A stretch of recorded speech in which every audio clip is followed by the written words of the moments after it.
connection now? Yes, po.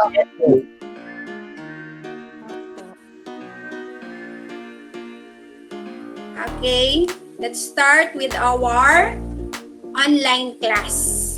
Welcome to our cookery class, Gina Alvarez, Aguinaldo, and Bonifacio Escoda. Turn on ko lang yung aking camera.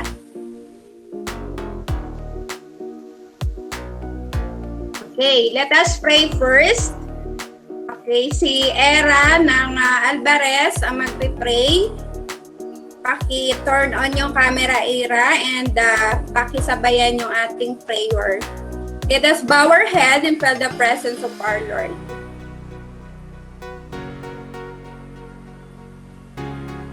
Okay, Era, you may go. Bow our head and feel the presence of our Lord.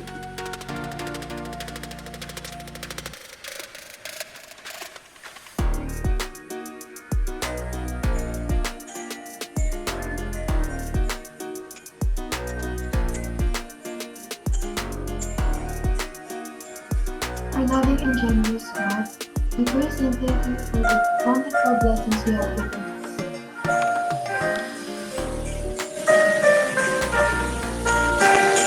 Let us not given us a mind that can know and heart that can.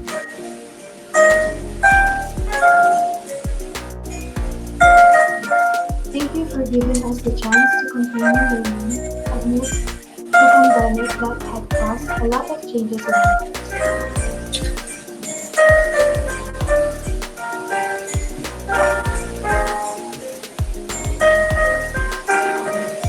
We are sorry for the times we have failed you. We humbly ask for your forgiveness.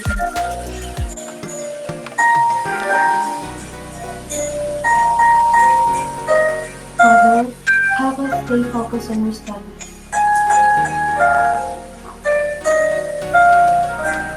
When learning becomes difficult, grant us the gifts of courage and enthusiasm.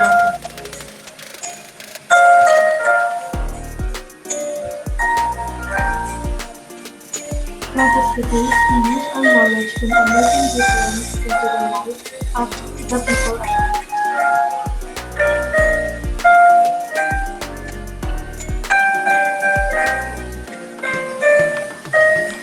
All this we pray in your mighty name. Sabay-sabay tayo. Amen. Amen. Okay. Amen. Kumusta naman ang inyong first week and second week? And second week, kumusta naman? God is for them. Okay. Nagawa ba lahat ng task? Opo. Yes, sabi ni Mendoza, yes, miss. Lahat naman na-check ko sa Google Classroom natin for the week 2, yung mga task ninyo, okay naman, no? Okay, sabi ko nga kanina, yung attendance natin is automatic na nag-generate sa ating Google Meet. As of today, meron na tayong 35 students, may nawawala pang 3, kasi 38 tayo lahat. Okay, now, let us recall first or review our past lesson last week. No? What is all about our lesson last week? May I call on Briones from Janine Alvarez. What is our lesson last week? Briones, you can turn on your microphone and then Miss, okay. What is our lesson last week, Briones? Miss, yung importance of cleaning and sanitizing po. Okay, cleaning and sanitizing of what? Kitchen place po. Okay, very good, Briones. Okay, tinatarahan ko dito, no? Week 3 na tayo, recitation, Briones. Okay, another from Escoda. May I call on Castillo. Castillo, can you hear me? Okay, what is our lesson last week? Paki-turn on yung iyong camera. Miss. Yes, Castillo. What is our lesson last Miss, week? how to clean How how to clean, sanitize, and store kitchen tools and equipment po. Okay, very good. Castillo, week 3 recitation. Okay, today I will have here a question and answer. What are you going to do, class, is to choose the correct letter of your answer and write it on the chat box, no? Ang i-write nyo lang sa chat box is letter only. Are you ready, class? Can you see my presentation? Okay. Ang sagot ay ilalagay lamang dun sa chat box. Okay tayo dun? Letter only. Just type your answer in the chat box. Okay? Number 1. Situation 1. What to do if the person has been exposed to poisonous fumes such as carbon monoxide?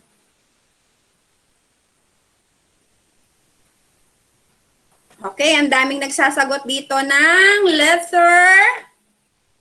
The answer is letter A. Very good, class. Get him or her into fresh air immediately. Okay, second situation, what to do if the person swallowed the poison, A, B, C, or D? Go. Type your answer in the chat box.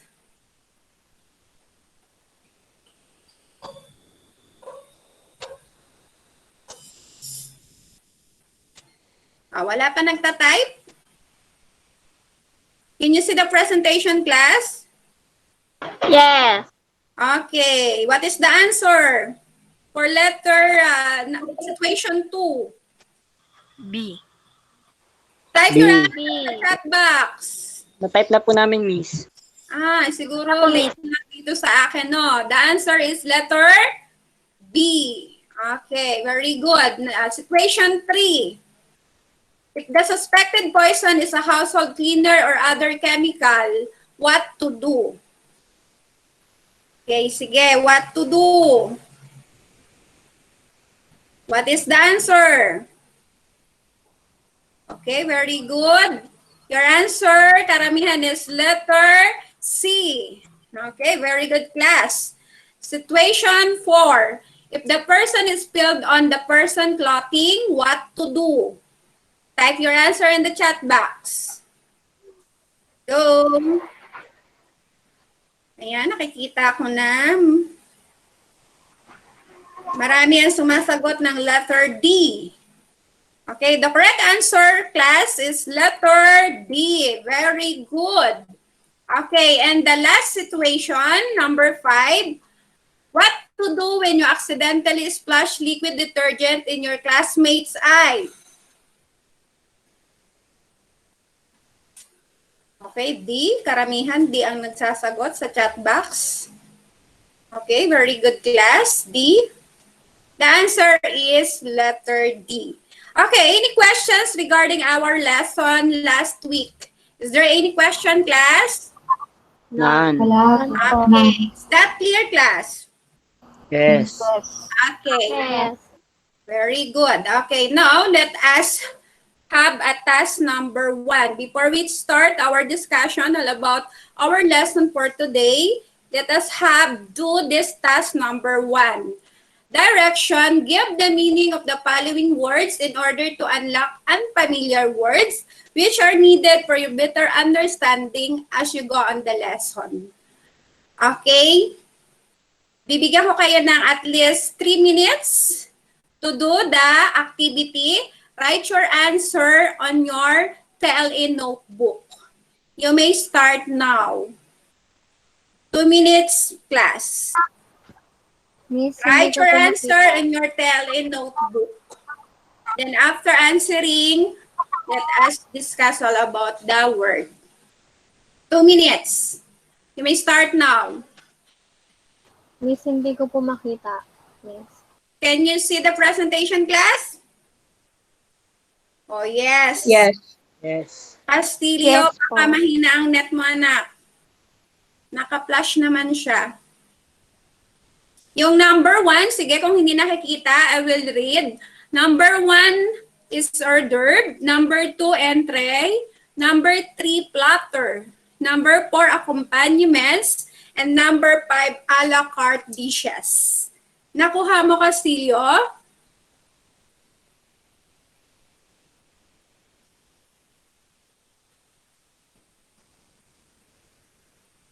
If you are done, just type on the chat box the word done.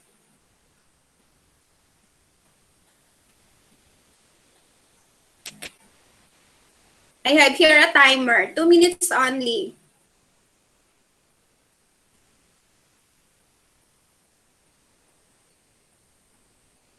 May nakatapos na ba?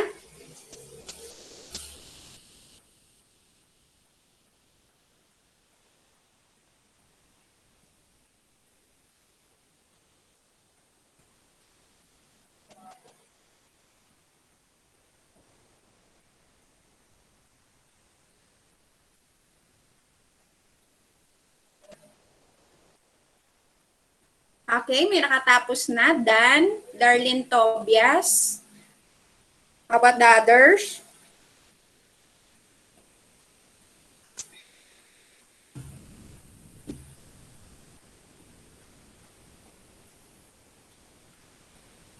Type in the chat box the word done, if you are done. Pana, Dan. Villanueva, Dan. Arpadia, Dan. Saba, Dan. Bellamor, Dan.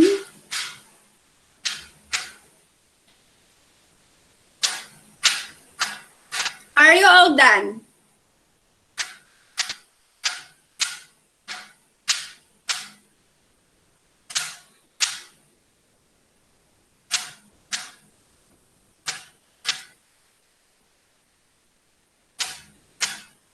Done?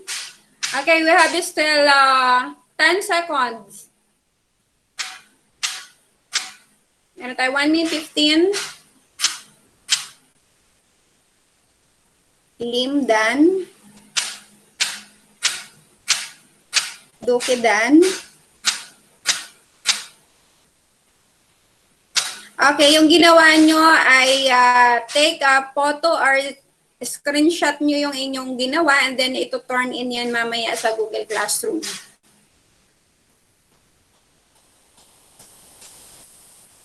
Mendoza, done.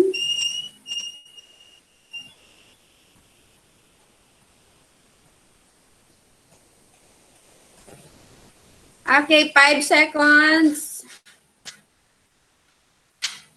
Okay, time's up. Lahat ba nakatapos?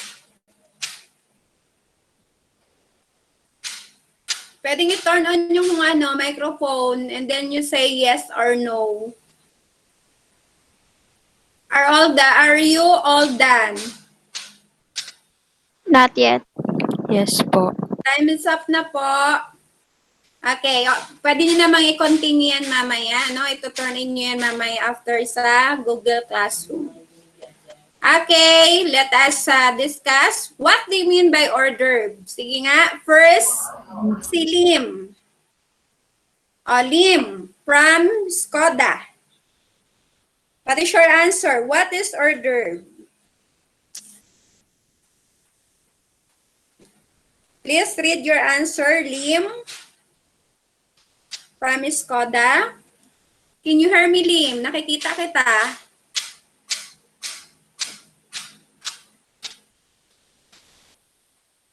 Ayaw magsalita ni Lim.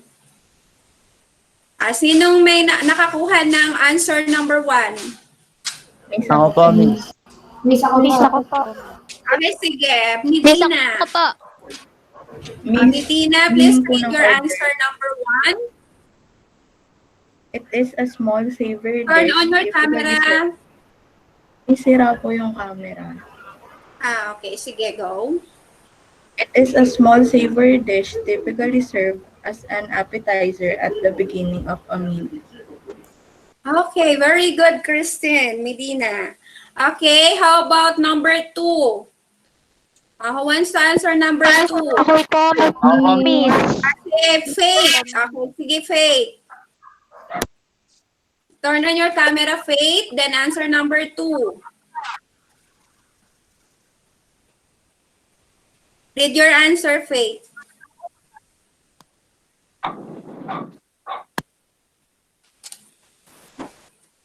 Faith, can you hear me? Miss number 2 po, a small Apo, number course, 2. a main course. Number 2 po. Miss, a small course that precedes the main course po.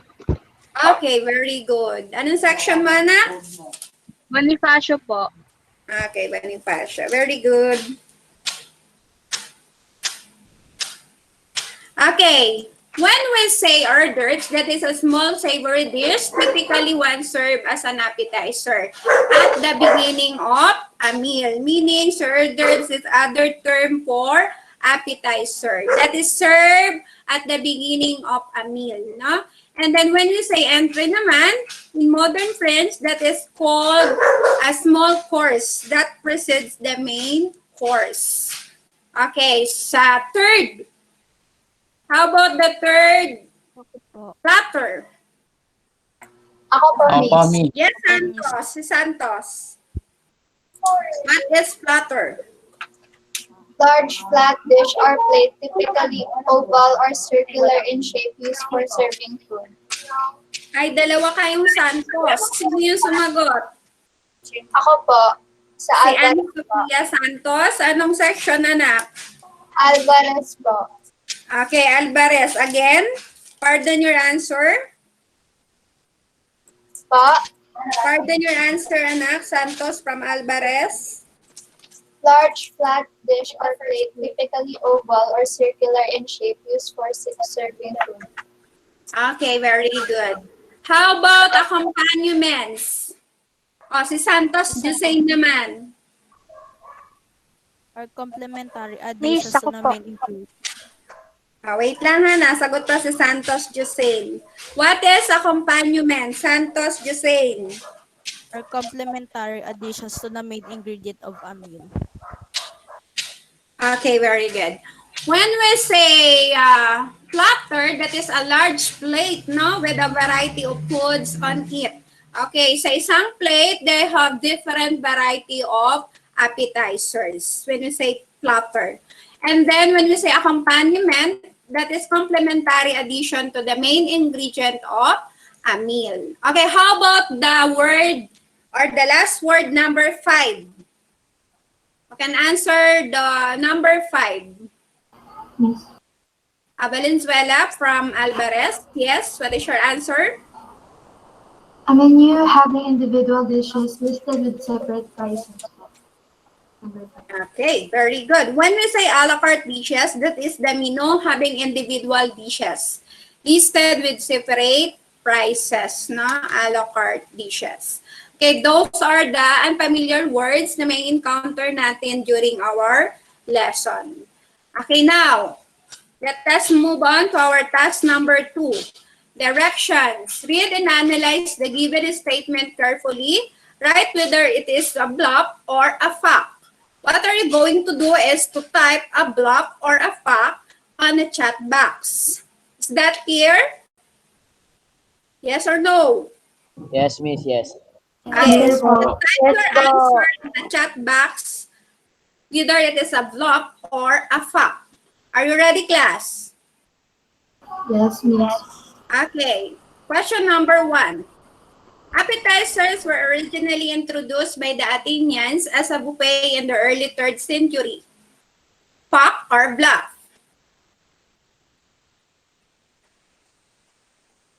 Okay. You got the correct answer, class. That is a fact. Second question. The word itself, appetizer, is starting being used in the Americas and England in the 1860s. Is it a fact or a bluff?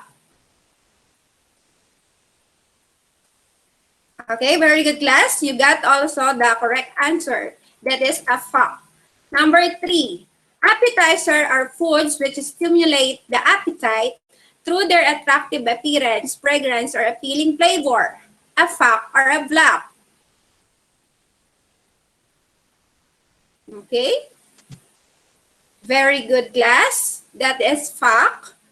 Nagbabaliktad na yung spelling ng fact. Meron ng fikat. Check first your spelling. Okay, number 3 is a fact. Number 4, a good appetizer, whether hot or cold, should be light and served in small quantities. Go, a fact or a bluff? Nakikita ko lahat ng sagot nyo.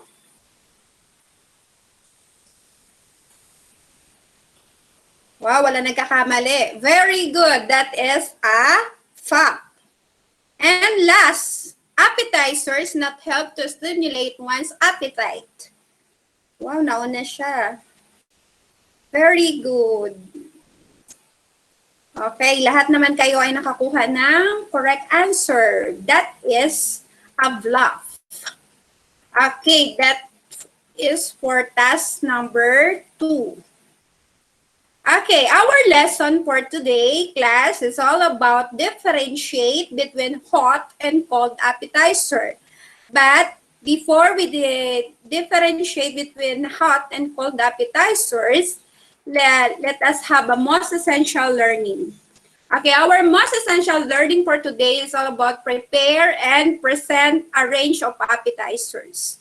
Okay, in our lesson, week number 3, matututo tayo how to prepare and present a different variety of appetizers. Our objectives for today's lesson is number 1, discuss history of appetizer. 2, differentiate between hot and cold appetizers. And 3, appreciate hot and cold appetizers served in a meal. Okay, that is our objective for our lesson for this week 3. Is that clear, class? Can you hear me? Yes. Okay, let's start with our lesson. Differentiate. Let us first discuss all about the history of appetizer. I have here a video presentation all about the history of appetizer. What are you going to do is to watch the video. And after that, we will have some questions and answer portion. Okay, wag lang yung manunood ha. You watch the video and you read, you understand the video.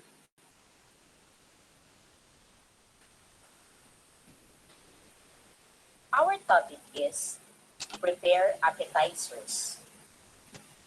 Can you see the presentation, class? We will discuss about Yes. Yes. appetizer. Okay, listen.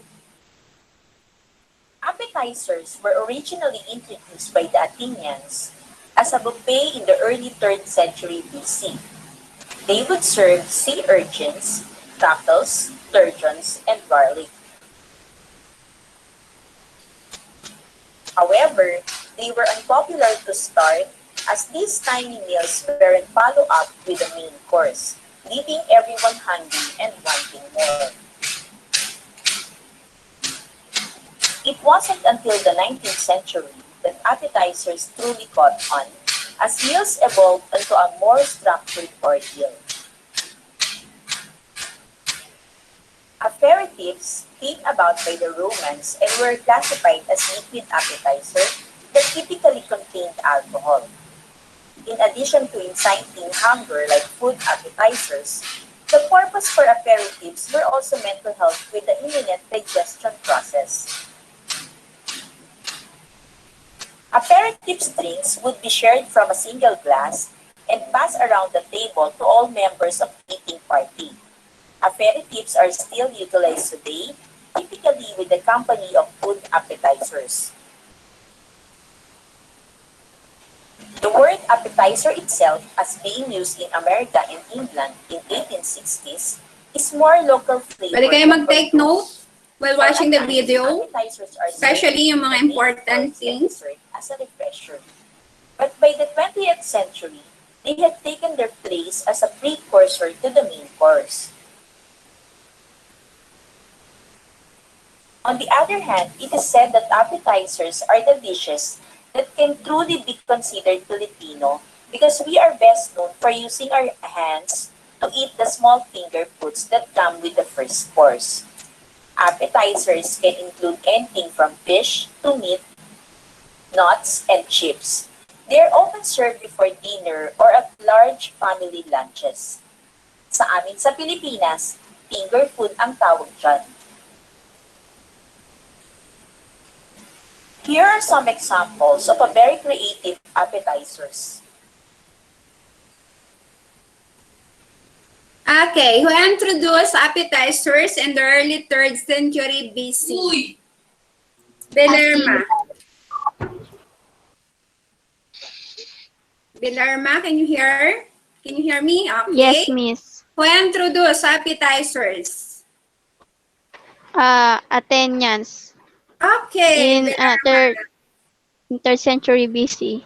Very good. Okay. Athenians is the one who introduced the appetizers in the early 3rd century BC.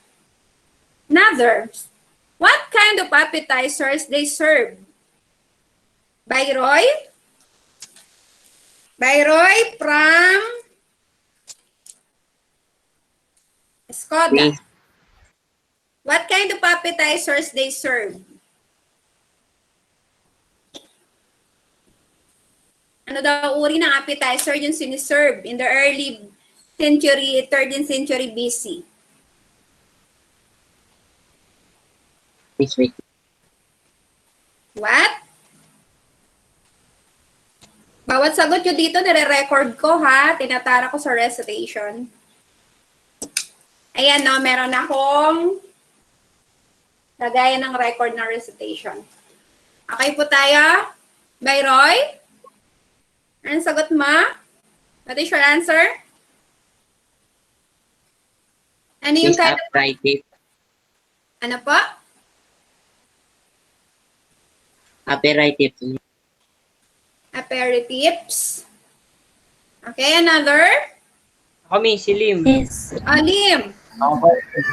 Miss, sea urchins, cockles, ayun lang, Miss. Yung alam ko. Okay, no? Very good, Liam. Si Liam is from Skoda din. Mahusay. Okay, in the early century, no, yung kind of appetizers they serve is, we have 4. We have the sea urchins, the cockles, the sturgeon, and the garlic.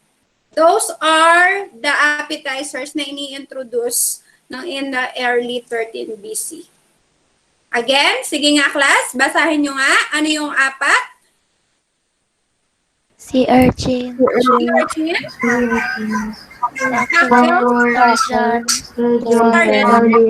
Garlic. Very good class. Tandaan yan, okay? Next, what does the Roman Empire's first appetizer? Ichaliko. Tatawag ako ha, Ichaliko. What does the Roman Empire's first appetizer? Ano daw yung unang appetizer ng mga Roman Empires? Based from our history. Ichaliko, can you hear me? Meaning, pag hindi nagsalita, absent. De la Cruz. Alcohol po. Alcohol. Okay, aperitifs, that is alcohol, no? They were known for liquid appetizers or the aperitifs. Very good. Okay, next question. What does the Americans and England people tells about appetizers? How about Habonita from Aguinaldo? Can you hear me, Habonita? Opo, Miss. Okay. What does the Americans and England people tells about appetizers? Hindi ko po alam, Miss. Ay, okay. Help tayo. Napanood mo ba anak yung video? Opo, Miss. Okay. Ano daw yung... Okay. What does the Americans and England people tells about appetizers? Ano daw yung sinasabi ng mga American and England tungkol sa appetizers? How about si Rabilo? Ma'am. Okay, Ravilo, ano yung sinasabi ng Americans and England people tells about appetizer? Ma'am, hindi ko po na-take note. Ay, hindi din na-take note. Next time, take note. Villanueva, Salvador. Miss. Horse divorce, miss. Ay, Horse divorce. okay. That is pronounced as hors d'oeuvres, no? Hors d'oeuvres, or they prefer to use the word appetizers. During the Americans in England, the people tells about appetizers. Doon na ginamit yung word hors d'oeuvres. Okay? And then, mas pinili nila to call that appetizers. Next. When did they serve the appetizers? When? Kailan? Siniserve yung appetizers? Saba. From Alvarez. Nakita ko kanina si Saba. Saba, can you hear me? When? Kailan daw siniserve ang appetizers? Wala si Saba. Dicapia.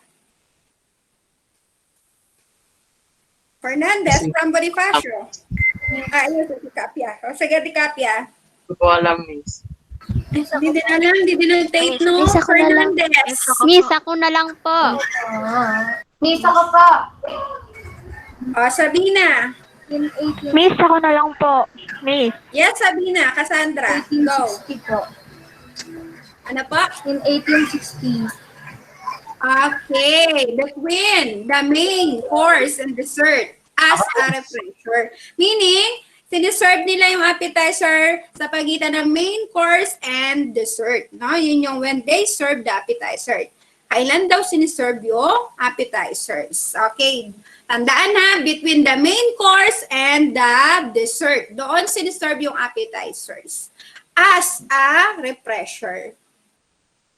Next question. When does the appetizers become a precursor to the main course? Kailan daw yung appetizer ay became a precursor to the main course? Miss. Cantorna. Yes, Cantorna? In 20th century po. Okay, in the 21st century. Very good, Cantorna. The appetizer had taken its place as a precursor to the main course. Take note for that in 21st century. Is there any questions regarding the history of appetizers? None. None. Okay, is that clear, class? Yes. Yes. Yes po. Now, from the history, what is appetizers? Any idea? Miss. Nara, Miss. gusto ko marinig ang boses ni Nara. Week 3. In your own idea, Nara, what is appetizers?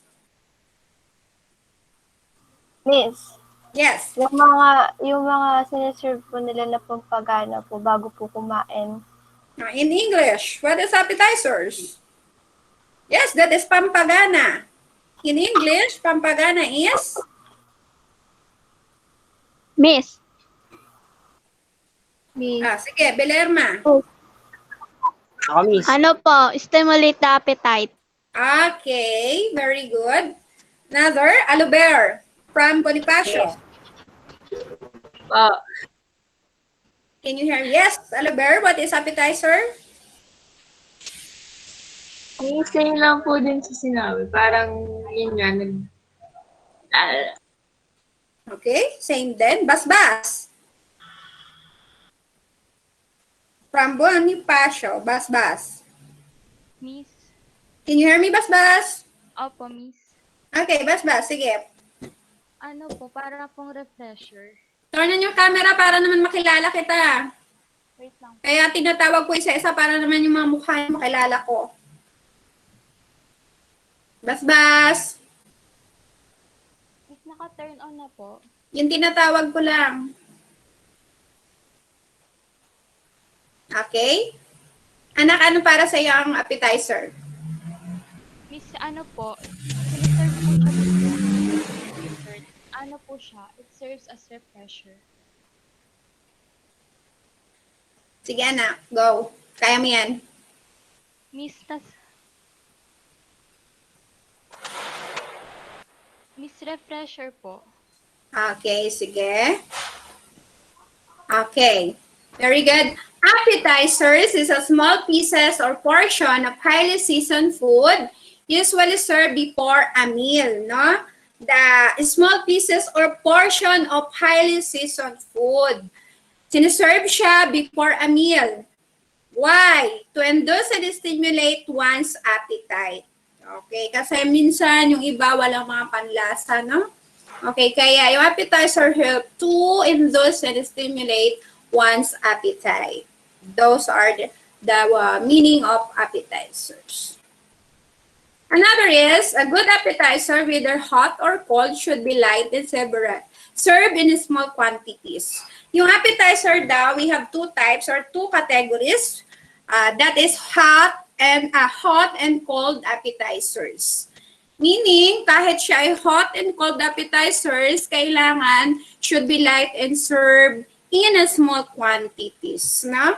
Fresh vegetable, salad, fruits, or meat, even fish or poultry. Doon nagmumula yung ating appetizers. Tapos natatandaan nyo ang appetizers is a small or tiny food. No? It's either a hot or a cold appetizers. Any questions regarding appetizers? None. Okay, very good. Move on na tayo. Okay, I have here a video regarding about hot and cold appetizers. Okay, watch the video and after that we will discuss all about the difference between the hot and the cold appetizers. Hello everyone! Our lesson for today is all about hot and cold appetizers. Types of hot appetizers. These appetizers are being served while they are still hot and are expected to be consumed as soon as they were served. Brochettes. This is a combination of meat, poultry, fish, and vegetables served in a small skewer. The items are marinated, then baked, broiled, or grilled. Grilled pastry shells. This appetizer uses shells made from puff pastry called ricochet. The shells are baked ahead of time and then filled before serving. Meatballs. This can be made from ground beef, poultry, veal, or pork. They are usually served with a sweet and sour, mushroom, tomato, or cream sauce. Rumaki. These are appetizers made of blanched bacon that are wrapped around vegetables, seafoods, meat, or fruits. The rumakis may be fried, baked, or broiled. Stuffed potato skins. These are made from hollowed-out potatoes that are filled with a combination of ingredients such as cheese, bacon, and chives. They are baked or either broiled. Chicken wings. These are dipped in a spicy coating of seasoning and then deep fried. It can also be served sweet, baked, or roasted in a honey party sauce. Types of cold appetizers. These appetizers are being served cold. These are some crunchy snacks that can keep the fingers of family out of the main dish. Blue cheese and sun-dried tomato dressing. In this cold appetizer, blue cheese and sun-dried tomatoes are combined until smooth and creamy. Add some lettuce, celery, and garlic onions. Veggie pizza. This tasty crunch vegetarian pizza is made up of cream cheese and there is a rolling fresh veggies on a crescent crust. Zesty party snack. This is prepared in the microwave, made up of cereal, potato sticks, and peanuts, which gives crunchy taste. Pita salad, a 5-star cold appetizer with a filling of crunchy vegetables in a pita packet. Traditional salsa with baked cheese, a cold appetizer recipe made up of tomato, onion, peppers, cilantro, and lime juice, served with a tortilla chips. Baba ganoush. This appetizer appetizer uses a pita bread. Shellfish dip made out of baked crab meat with chips and ham. Blue cheese pistachio drinks. This cold appetizer is a combination of cream cheese, blue cheese, and wine. The cheese mixture wraps around the grapes, then rolled in chopped nuts. Hello, everyone. Okay. Do you understand all about the presentation? Yes. Okay. What is all about Yeah. the video presentation? Because of, Right it's na. all about hot and cold appetizers. Fiona, Nara. Miss, it's all about hot and cold appetizers. Okay, very good. That is all about hot and cold appetizers, no? Okay, can you give some difference between the hot and cold appetizers? Ako, miss. Okay, sige Lim. Filled pasta pastry When we shells. say hot, Wa- when we say hot and cold appetizers, please give the difference.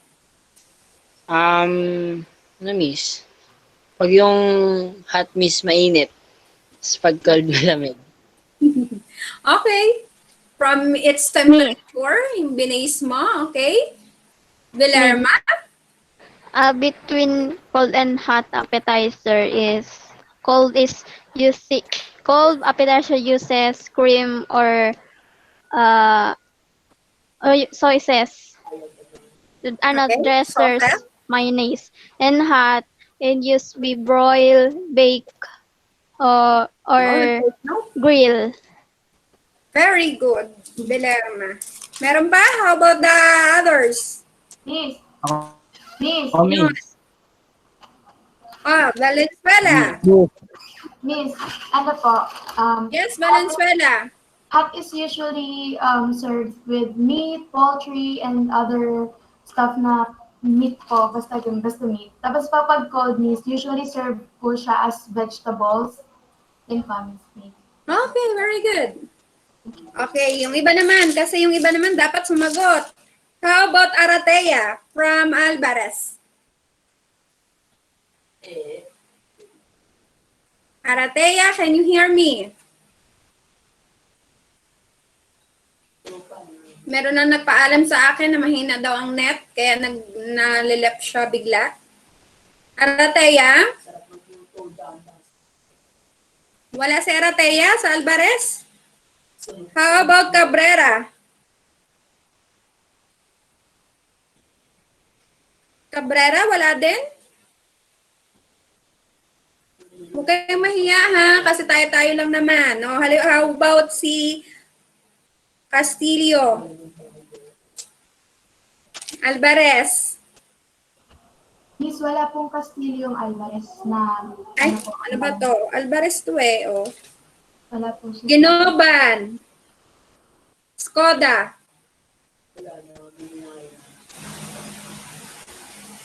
Oh, share naman. When you say hot or cold, give the difference. Pahigal, Aguinaldo. Mga wala, ha? Mga wala yung tinatawag kong iba. Yes. Pahigal. Wala. How about si Kapunitan from Bonnie? Miss, Yes, Kapunitan. Can you give the difference between hot and cold? cold and hot appetizers is their temperature. Cold Turn on your appetizers camera, are... please. Hindi po mabuksan niya, wala po. Yung mga sumasagot. Cold and hot appetizers is their temperature. Cold appetizers are served in lower temperatures, while hot appetizers are literally served in higher temperature. Hot appetizers are the most... Kita ko si Briones, nagsasayaw na.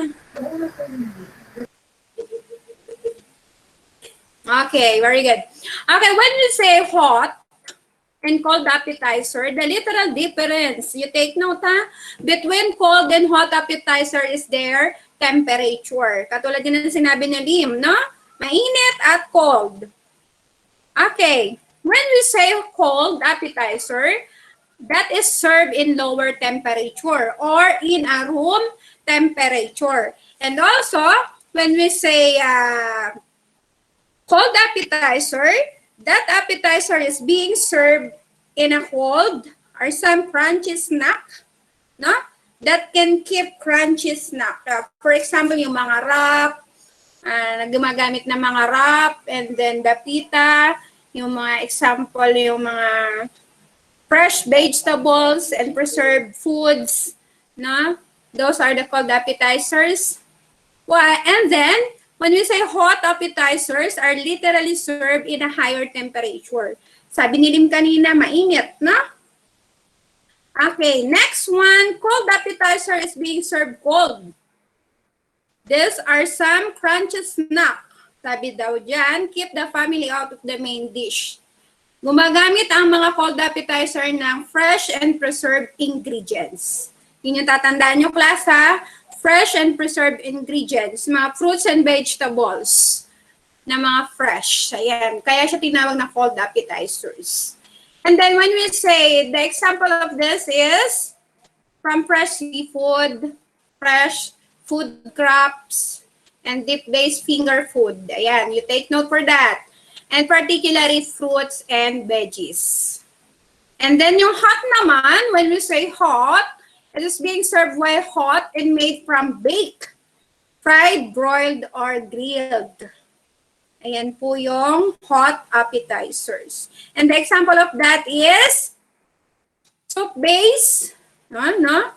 Made from bread, fried meat, and other sizzling foods.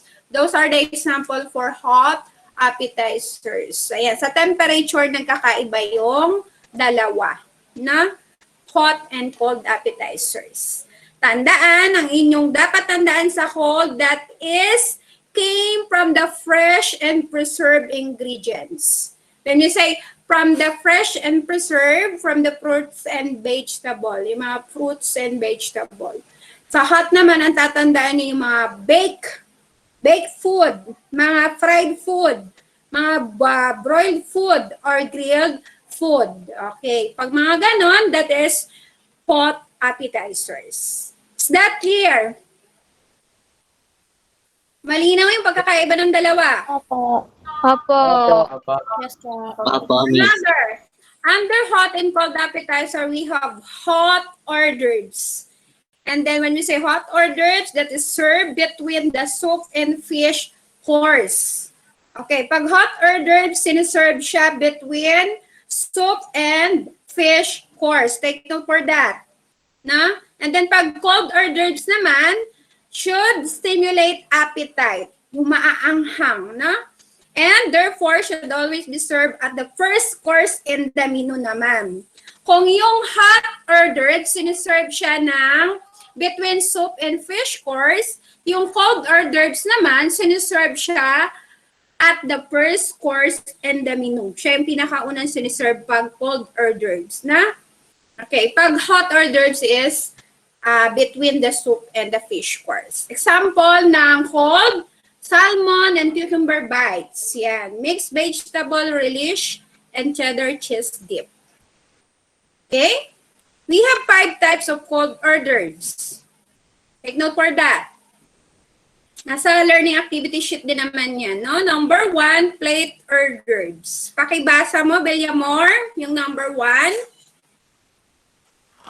Plate of hors d'oeuvres may consist of shrimps, smoked beef, poached egg, Take a Spanish screenshot. Pero nasa learning sardines, and activity sheet. lettuce.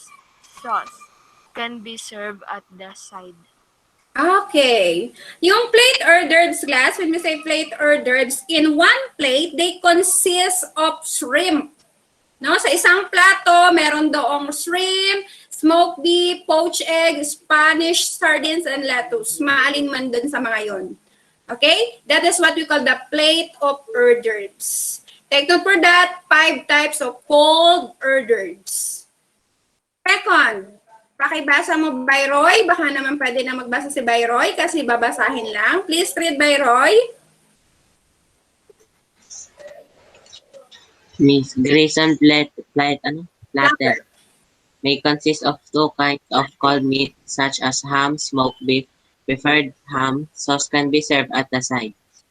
Okay, yung Grayson platter naman consists of two kinds of cold meat.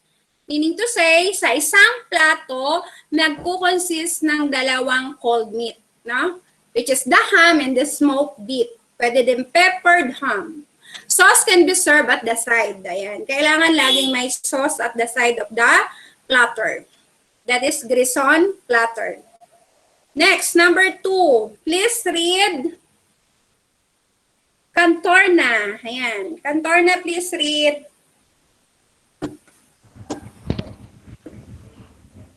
A well-presented platter with a limited choice of simple or more expensive food. The basic rules is simple quantity but big in quality.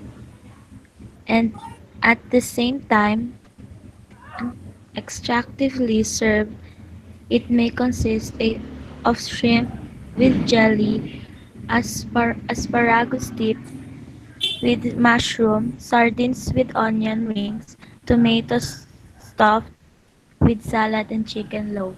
Okay. Ito namang ordered platter natin. A well-presented platter. We have a one plate and then under ng one plate, they have a different or variety of appetizer. A small quantity lang, no? O makikita nyo doon sa picture, madami siyang variety or type of appetizer in one plate. Pinagsama-sama siya doon, no? In small quantity, but take note, big in quality. Okay tayo dyan? Okay, next, number 4.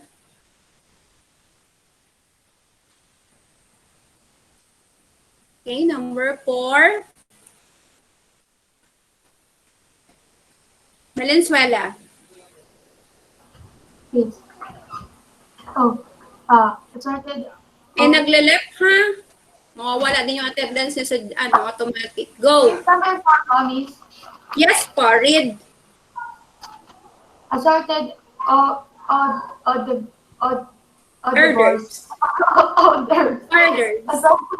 Assorted Okay. orders can be served in special portion platters with dishes or even in a serving cart.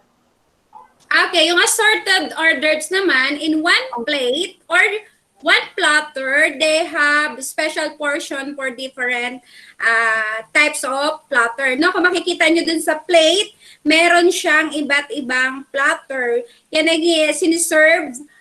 Pwedeng gumamit tayo ng serving cart, no, sa mga restaurant, pag tayo ay umu-order, ayan. Sasabihin lang natin, assorted orders po. Tapos magpipili kayo dun sa kanilang menu list, na? Okay, that is assorted orders. 5, briones. Yan. Please read. Rich hors d'oeuvres. Still a classical form of presentation. Lobster should always be included. The hors d'oeuvres dish system in conjunction with the silver platter can be used, but it is also possible to arrange the centerpieces on a silver platter covered with meat jelly and others served with accompaniments in a small separate bowls or container. Okay, when you say rich hors d'oeuvres naman, it compose a lobster should always be included, na? May yamanin, no? Kasi may mga lobster pa. Okay, that is used for a platter, centerpiece on a silver platter. Those are the 5 types of cold hors d'oeuvres. Sige nga, isa-isahin natin. Ano yung number 1 type of cold hors d'oeuvres? The first one is? Okay, the second one is? Plate of hors d'oeuvres. Okay, yung pangatlo is? Hors d'oeuvres platter. Pang-apat. Assorted orders. Assorted hors d'oeuvres. And the last one is? Rich hors d'oeuvres. Okay. Any questions regarding the 5 types of cold hors d'oeuvres? None. None po. Do you understand all about the differentiate between hot and cold appetizers? Yes. Yes. How about the type of hot appetizers? Yes. Yes. Okay. Tatandaan nyo lang naman doon, pag hot, ano yung tatandaan pag hot appetizer? Mainit. Sabi nila mainit. High That is served temperature. hot. Yes. Yung broiled, no? Came from the broiled food. Okay, Grilled. now I have here a task. What are you going to do? Tell whether the following meals are hot or cold appetizers. Write your answer in the chat box. Are you ready, class? Yes. Number 1. Holiday cheese ball writ. Type on the chat box. Holiday cheese ball writ.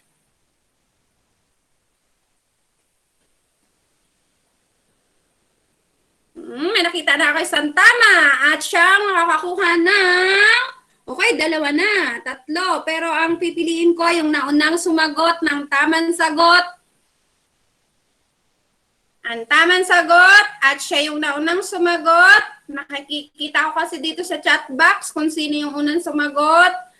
Yung unang sumagot ng tamang sagot ay si... Sino to? Bantar na. Ito na. Si Pana. Ayun, si Pana ang unang sumagot ng tama. Ang tama sagot ay cold appetizers. Pangalawa, prosciutto wrap melon. From the word wrap. Ayan ang hitsura niya. Go. Hot or cold appetizers? Sino kayang...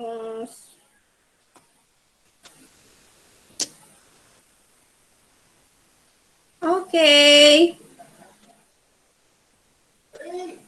Ang unang sumagot ng tama ay si... Sa chat box ko...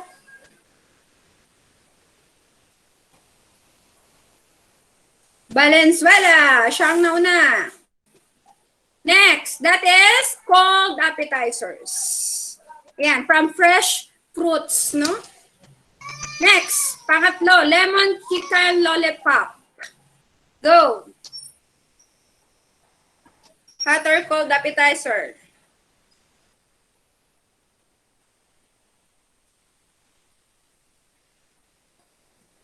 Sinong unang sumagot? Ayun, may nauna nang sumagot. Si Gamutan. Ayan, si Gamutan na unang sumagot. And the correct answer is hot appetizer. Pang-apat, duck pot stickers with plum sauce. Ayan ang hitsura niya.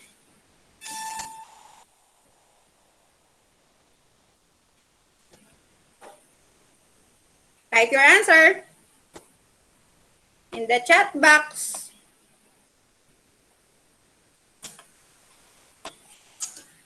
Ang unang sumagot ay si... Nagtatype pa. Ang nakakuha ng unang sagot ay si Lim. Ayan, paborito nyo ang hot appetizers. Mainit daw. Last, 5. Middle Eastern meal dip. Ayan, unang sumagot si Fiona.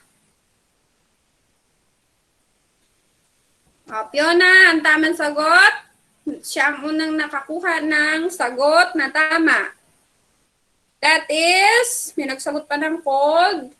Tama ang cold. That is si Mark Saba. Ay, Mark Saba ba yun? Ay, hindi. Mali pa lang ang sagot ni Mark Saba.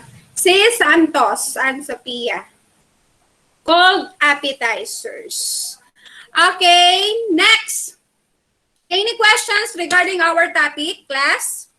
None. Nalilito pa yung iba kung hot or cold. Okay, to summarize our topic, pwede bang mahingan ko ng summarization ng topic si Valenzuela? Sige nga, give the difference in your own words. What is the difference between hot and cold appetizers? The difference between hot and cold appetizers is when the hot is broiled and vegetables, and when the hot is meat and poultry and fried. Very good. Valenzuela. Another summarization of our topic for today. Yes, Lim. Yan. Ako na naman, Miss. Sige, iba naman. Yan. Tawag ako. Si Ramos ng Bonifacio. Para marinig naman natin yung iba. Miss, Di ba kasi nahihiyan sumagot? Ramos, yes. the difference between the hot and cold appetizers are between their temperatures. Very good. Go. Miss, yun na po. Okay, yun na. Sige. Thank you. Next is Missy Alobar. Andito na si Alobar. Miss, andito po. Okay, go, Alobar. Wala ka pantara ng week 3. Go na. Same lang yung meaning but yung words na gagamitin ko is different. Hindi, magbigay ka pa yung word ng hot na kaninang binigay ko. Ano yung word na tatandaan kapag hot appetizer? Marami yun. Tapos Kapag po hot, it is most of the time is from soup base made from bread and also fried meat and other seasoned foods. And then kapag cold po siya is usually made from fresh. It uses fresh and preserved ingredients, and then it is made from seafoods, food wraps, and dip-based finger foods, and particular fruits and veggies. patingin nga ng mukha mo, Oliver. Turn on your camera. Very good. And your answer is very good. Paka-turn on. Ayan. Ganda-ganda naman pala. Nahihiya pa, no? Okay, very good. Okay, if there is no question at all in our lesson, wala na pong tanong? Naintindihan po lahat? Opo. Oy, sakto tayo. Ang galing natin, no? 1 to 2. Okay, thank you. But mamaya, bye-bye. Mamaya. Thank you. Ito yung mga weekly tasks need to accomplish in a Google Classroom. Makinig muna para walang tanong-tanong. Okay, week 3. Ito yung mga gagawin nyo sa Google Classroom. Meron na ako doon template. What are you going to do is to edit, answer, and then don't forget to turn in. Ayan, graphic organizer.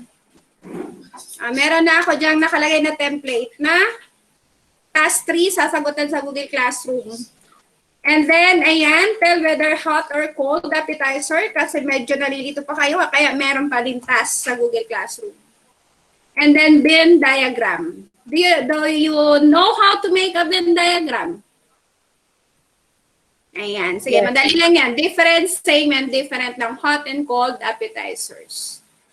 Okay, yung performance test nyo, magko-collect lang kayo ng 5 recipe, hot appetizer at 5 recipe for cold appetizers. Ipapasa nyo na lang yan at the end of the grading, ha? Ilagay nyo yan sa inyong notebook. Okay? At the end of the grading, no need to submit in the Google Classroom. Ilalagay nyo yan sa kalahati ng TLE notebook nyo, yung task performance number 3 yan, week 3. Saan ilalagay? Sa notebook, TLE notebook. Mag-collect kayo ng 5 recipe ng hot appetizer at 5 recipe ng cold appetizer. Pwede pong handwritten, huwag nang gumastos na magpapaprint pa tapos ididikit sa notebook. Mag-search kayo, ano yung 5 recipe ng hot, ano yung 5 recipe ng cold sa Google, and then you can write using your hand.